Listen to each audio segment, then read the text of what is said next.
Курсан Асановдун жубайы УКМКга сурак берип, реанимацияга түштү.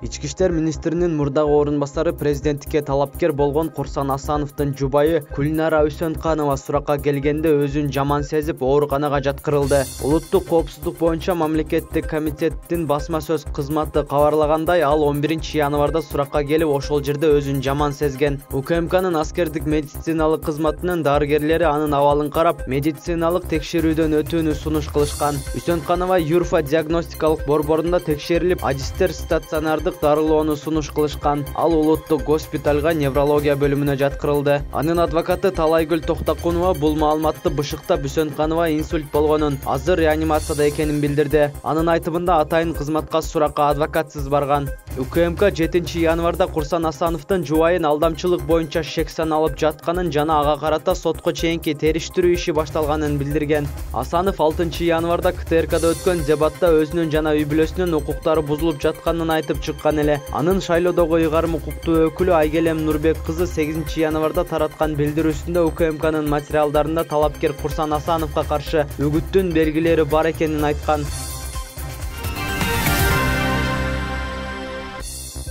Кара суунун Сабай айыл өкмөтүнүн башчысы жазга чейин үй камагында калды.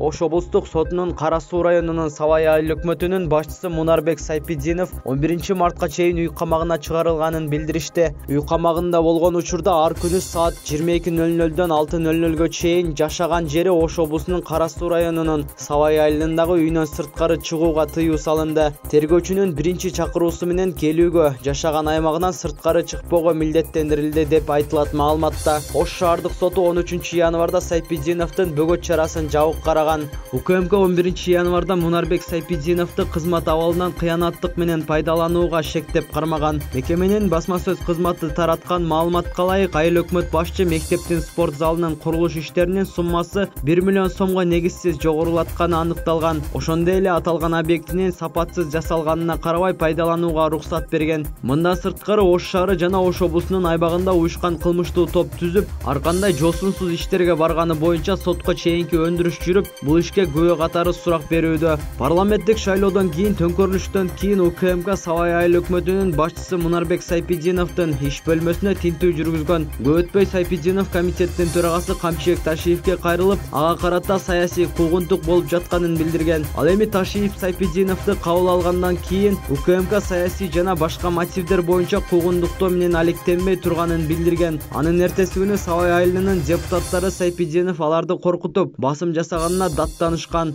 33 жаштагы Мунарбек Сайпидинов Кара суудагы Сабай айыл өкмөтүн 2016-жылдан бери жетектеп келет. Былтыр 4-октябрда өткөн парламенттик шайлоого Мекеним Кыргызстан саясий партиясынын тизмесинде катышкан.